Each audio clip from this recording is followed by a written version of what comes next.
حضرت عمر جب نعرہ لگاتے نا تو کیسر و کسرا کانپتے.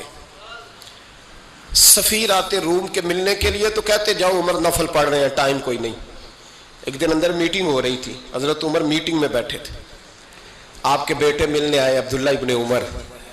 ابا جی اندر آ جاؤ. فرمایا دروازے پہ کھڑا ہو، میں ضروری بات کر رہا ہوں، اندر نہ آنا. جناب عبداللہ ابن عمر کہتے ہیں میں دروازے پہ کھڑا ہو گیا. تھوڑی دیر گزری تو امام حسین بھی آ گئے. ایک حدیث میں ایک روایت میں امام حسن کا لفظ بھی ہے. امام حسین آئے، آ کے عبداللہ ابن عمر سے کہنے لگے عمر فاروق اندر ہیں؟ تو کہا وہ اندر تو ہے.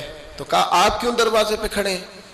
کہنے لگے ابا جی نے کہا ہے یہاں انتظار کرو، میں کوئی ضروری بات کر رہا ہوں، لیکن شہزادے میرے لیے کہا ہے، میرے لیے آپ جانا چاہیں تو چلے جائیں. امام حسین کہنے لگے امیر المومنین کوئی بات کر رہے ہوں گے، میں ظہر کے وقت مسجد میں مل لوں گا، ظہر کا ٹائم آئے گا نا تو میں مسجد میں مل لوں گا. یہ کہہ کے چلے گئے. حضرت عمر باہر آئے تو حضرت عبداللہ ابن عمر سے کہا کہ کوئی آیا تو نہیں؟ عرض کی حضور حسین ابن علی آئے. حسین ابن علی. تو کہا اندر کیوں نہیں بھیجا؟ کہا میں نے کہا تھا بے شک چلے جائیں، لیکن وہ کہہ رہے تھے کہ میں ظہر کے وقت مسجد میں مل لوں گا. تو سیدنا عمر فاروق فرمانے لگے عبداللہ تجھے تیری ماں روئے، حسین کو کیوں واپس بھیجا؟ پھر عمر دنیا داروں کے سامنے ڈٹنا، کھڑا ہونا عمر پہ ختم ہے، لیکن جو اندر کی بات ہے نا، روح کی، جو عقیدت کی بات ہے، جو وفا کا رشتہ ہے، اس کو کون سمجھے؟ یہ جو روح کی مجبوریاں ہیں، یہ جو وفا کی مجبوریاں ہیں، اسے لوگ کیا سمجھیں؟ انہیں کیا پتا کہ مرشد کے بیٹے کے پیر چومنے میں حسن کیا ہوتا ہے. انہیں کیا پتا کہ جب استاد کا بیٹا گھر میں آتا ہے تو دل کرتا ہے مکان بیچ کے اسے دے دیں، اس کے باپ کی نیکیاں بڑی ہیں. جناب عمر فاروق دوڑے گئے، امام حسین کے دروازے پہ دستک دی.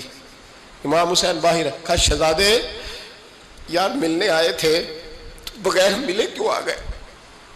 عرض کی کہ آپ مصروف تھے، آپ کے اپنے بیٹے بھی دروازے پہ کھڑے تھے تو میں واپس آ گیا.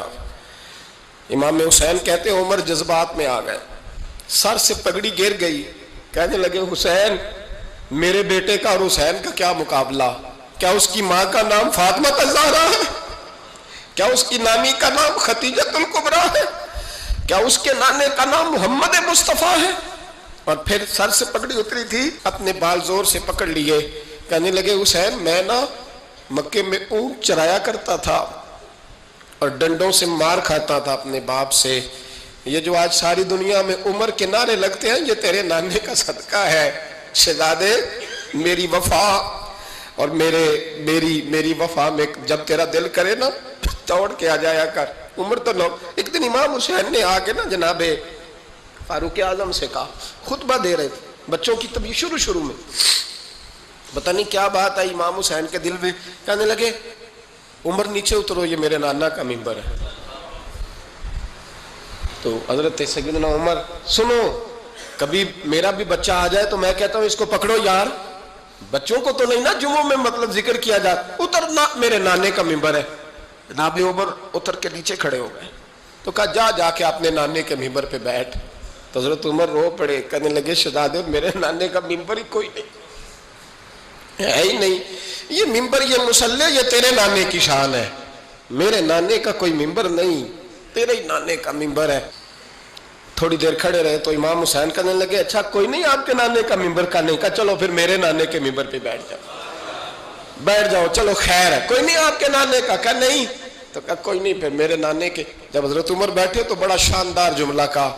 فرمانے لگے میں ممبر پر مرضی سے نہیں بیٹھا تھا، مجھے ابو بکر نے بٹھایا تھا، اور پھر حسین کے کہنے پہ میں اترا ہوں. اب مجھے حسین نے بٹھایا ہے، اب کسی کی جرت ہے تو عمر کو اتار کے دکھائے. اب میں حسین کا تیری نسل پاک میں. یار کتنی بے شرمی کی بات ہے، لوگ امام حسین کو باغی کہیں. وہ حضرت امام اعظم ایک باغ میں بیٹھے تھے، شاگرد ساتھ تھے، تو کتابیں بکھری ہوئی تھی، کچھ لکھا جا رہا تھا، بکھری ہوئی تھی کتابیں.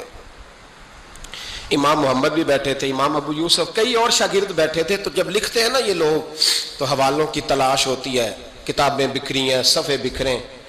بچے گیند کے ساتھ کھیل رہے تھے تو گیند اچانک باغ میں آئی تو ایک چھوٹا سا بچہ گیند لینے آیا تو امام اعظم اٹھ کے کھڑے ہو گئے. وہ بچہ گیند لے کے چلا گیا, کتابیں ساری پھر بکھر گئیں, جو گود میں رکھی ہوئی تھی وہ بھی نیچے گر گئیں, کچھ صفحے بھی گر گئے.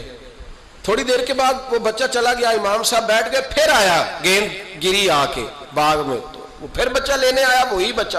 امام صاحب پھر کھڑے ہو گئے. وہ کئی بار آیا, جتنی بار آیا کھڑے ہو گئے.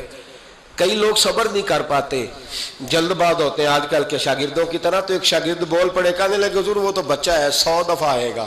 اب 100 دفعہ کھڑے ہوں گے. فرمایا تو 100 کی بات کرتا ہے, یہ 1000 دفعہ بھی آیا تو میں کھڑا ہوں گا.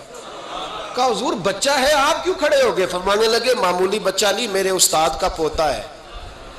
تو جس نے مجھے اللہ رسول کا نام بتایا اس کا پوتا ہے تو میں کھڑا نہ ہوں.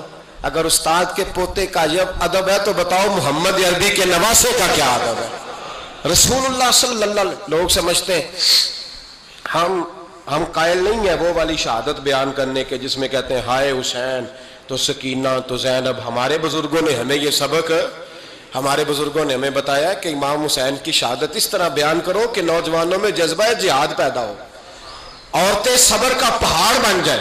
اس طرح شہادت ہم وہ والی. لیکن ایک بات ضرور ذہن میں رکھیں, یہ جو لوگ کہتے ہیں نا بڑے مظلوم تھے پانی نہیں آ سکا, میرے سے حوالہ دیکھے جس نے دیکھنا ہے, میرے سے حوالہ دیکھے, میرے سے.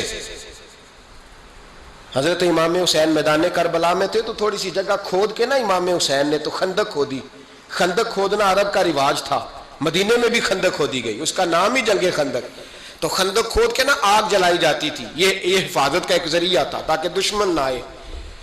تو امام حسین نے اپنے خیمے کے سامنے خندق کھود کے اس میں آگ جلائی تاکہ پردہ رہے, عورتوں کے پاس کو دشمن نہ آئے. تو ایک شخص سامنے کھڑا ہو کے کہنے لگا حسین تو نے دنیا میں ہی آگ جلا لی ہے.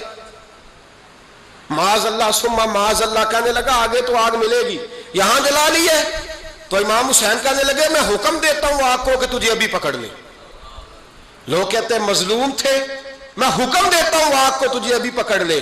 یہ لفظ امام حسین نے کہے. میں 3 کتابیں تو میری لائبریری میں ابھی ہیں جن میں حوالہ ہے, 3 کتب سے, اور آج کل پرسوں کی کتاب نہیں, سینکڑوں سال پرانی. جب کہا نا میں حکم دیتا ہوں تو وہ آدمی گھوڑے سے نیچے گرا, گھوڑے سے نیچے گرا, اور گھوڑے کی رکاب کے اندر اس کا پیر الجھا.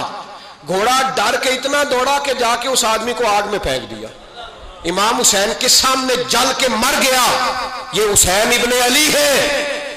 یہ ابھی حکم دیتے تو فرشتے ابھی آ جاتے, یہ ابھی بات کرتے تو ساری دنیا کی فوجیں ابھی اکٹھی ہو جاتی. یہ ابھی حکم دیتے تو ابھی آ جاتے. اور سنو, اگر جناب اسماعیل کے لیے دمبا آ سکتا ہے تو وہ تو حضرت ابراہیم کے بیٹے تھے, اور یہ تو مصطفیٰ کی اولاد ہے, ان کے لیے کیا کچھ نہیں ہو سکتا. لیکن امام حسین نے پسند کیا تھا کربلا کے جہاد کو, اس کو پسند کیا تھا مولا علی نے, وہ اپنی پسند پہ تھے. کوئی آدمی اس طرح نہ بیان کرے کہ بڑے مظلوم تھے تو بڑی مشکل میں تھے تو بڑا روتے تھے بڑے, اور کوئی شخص ایسی بات. یہاں تو تماشا لگ گیا ہے, تماشا لگ گیا ہے. ایک وہ ہے جو آج کل کہہ رہے ہیں بس جی وہ تو 2 شہزادوں کی جنگ تھی, انہیں بھی شرم نہیں آتی, اور ایک ممبروں پہ چڑھے ہوئے ہیں, چہرے پہ داڑھی کوئی نہیں, سر پہ ٹوپی کوئی نہیں, بازاری سا انداز ہے, کبھی دوڑ کے ادھر جاتے ہیں, کبھی بھاگتے ہیں, کبھی کہتے ہیں اونچا بولنا, پیروں پہ کھڑا ہونا. یہ لوگ بیان کریں گے امام حسین کی بات, یہ لوگ بیان کریں گے. بیبیوں کے مصائب پڑھ رہا ہوں, وہ اور بیبیاں ہوتی ہیں جو ہائے ہائے کرتی ہیں, واہ ویلا کرتی ہیں. یہ میرے نبی کا خاندان ہے, یہ میرے نبی کا خاندان ہے, نبی کا خاندان. میں حوالہ دکھاؤں گا, مجھ سے سنو حوالہ. حضرت سیدہ زینب نے سارے جنازے دیکھے, بھتیجوں کو, بھانجوں کو, سب کو شہید ہوتے دیکھا. عورتیں ڈرتی میت کو ہاتھ نہیں لگاتی, چیختی ہیں بیبیاں. لیکن حضرت جناب زینب نے پتہ کیا دیکھا تھا, وہ سننا ذرا. امام حسین کی لاش مبارک کربلا میں پڑی تھی, اور امام حسین کا سر کاٹ کے نیزے پہ چڑھایا گیا تھا, اور وہ بیبیوں کے سامنے خالی سر چڑھ رہا تھا, اور سینکڑوں میل کا سفر کر کے دمشق کے بازاروں سے گزرتا وہ سر گیا. آج میں سر کی بات نہیں کرتا, سر کی. آپ مرد ہیں, جوان ہیں سارے, یہاں کسی کا کٹا ہوا ہاتھ پھینک دیا جائے نا, ہاتھ تو لوگ چیخے مار کے دوڑ جائیں گے. بلکہ ہاتھ تو دور رہا, کسی کی انگلی کاٹ کے یہاں پھینکی جائے تو لوگ چیخے مار کے مرد دوڑ جائیں گے. لیکن کٹا ہوا سر دیکھا, لاشیں دیکھے, یزید کا دربار آیا، بی بی صاحبہ کو نا ایسے عورتوں نے اپنے حالے میں لیا ہے، سیدہ زینب وہاں بیٹھ گئیں، تو جب بولا نا یزید دربار میں، کہنے لگا کہ دیکھو اللہ نے عزت والوں کو عزت دی، معاذ اللہ ثم معاذ اللہ، اور میرے مخالفین کا کیا حشر ہوا جب اس نے دیکھے نا ایک آدمی مجبور ہے، مقہور ہے، اتنا لمبا سفر ہے، غربت ہے، پیاس ہے، بیماری ہے، کیا انداز ہے جب اس عالم میں یزید کے دربار میں اس نے گستاخی کی امام حسین کی۔ یہاں لوگ کہتے ہیں کسی کو کچھ نہ کہو، کیوں نہ کچھ کہیں، جو سیدنا امام حسین کے بارے میں بات کرے گا زبانیں کھینچیں گے اس کی، جو صحابہ کے بارے میں بات کرے گا ہم کرنے دیتے ہیں؟ یہ کیا بات ہوئی؟ گستاخی کرنا، بے ادبی کرنا، یہ کون سا دین ہے؟ یہ تو تم بے دینی پھیلا رہے ہو۔ سنو، جب اس نے بے ادبی کی تو سیدہ زینب چپ نہیں رہی، بلکہ حضرت زینب بولی اور کھڑی ہوئی، اور آپ نے تلاوت کی قرآن مجید کی اور آیتیں پڑھی، کہنے لگی وَتُعِزُّ مَن تَشَاءُ وَتُذِلُّ مَن تَشَاءُ بِیَدِکَ الْخَیْرُ، اور آپ فرمانے لگی یزید تو کہتا ہے تیرے مخالفین پسپا ہو گئے، تجھے عزت ملی؟ آپ فرمانے لگے یہ تیرا دربار ہے نا، یہ تیرا سجا ہوا ہے نا، تیرا اس وقت ڈنڈا چلتا ہے نا۔ فرمانے لگی چند سال ٹھہر جا، تیرے اوپر لوگ لعنتیں برسائیں گے، اور فرمایا جب جمعے پڑھے جائیں گے تو لوگ میرے حسین کے نام کے خطبے پڑھیں گے۔ فرمایا آج یہ تیرا دربار ہے نا۔ حضرت نعمان بن بشیر صحابی رسول تھے، وہ کہتے ہیں میرے قریب ایک نابینا صحابی بیٹھا تھا، سنو حوالہ میں دکھاؤں گا، کہنے لگے میرے قریب اس وقت یزید کے دربار میں ایک نابینا صحابی بیٹھے تھے، جب بی بی زینب نے یہ بات کی نا تو وہ نابینا صحابی میرا ہاتھ پکڑ کے کہنے لگے نعمان علی آ گئے، یہ تو علی کی آواز ہے، علی آ گئے، جبریل امی بول رہے ہوں جیسے، حکمت کے گوہر رول رہے ہوں جیسے، دربار دمشق میں وہ زینب کا خطاب منبر پہ علی بول رہے ہوں جیسے۔ کہنے لگے علی آ گئے، علی، یہ تو علی کی آواز ہے۔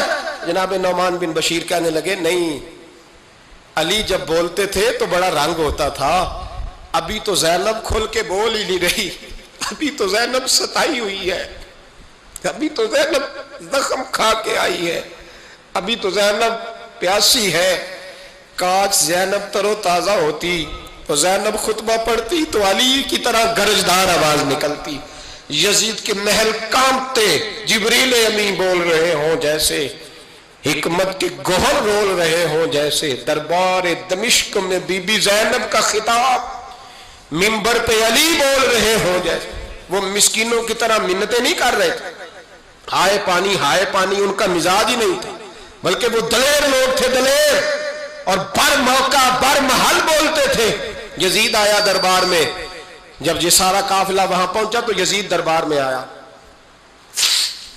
اور جب وہ دربار میں آیا تو بادشاہوں کا طریقہ ہے، گاڑیاں، اب ہمارے بادشاہوں نے روٹر والی گاڑیاں رکھی ہوئی ہیں، وہ یوں چلتی ہیں، شور ہوتا ہے پیچھے، اس زمانے میں کہا جاتا تھا با دبا ملازہ ہوشیار، پیچھے ہٹ جاؤ، نعرے لگنے لگے۔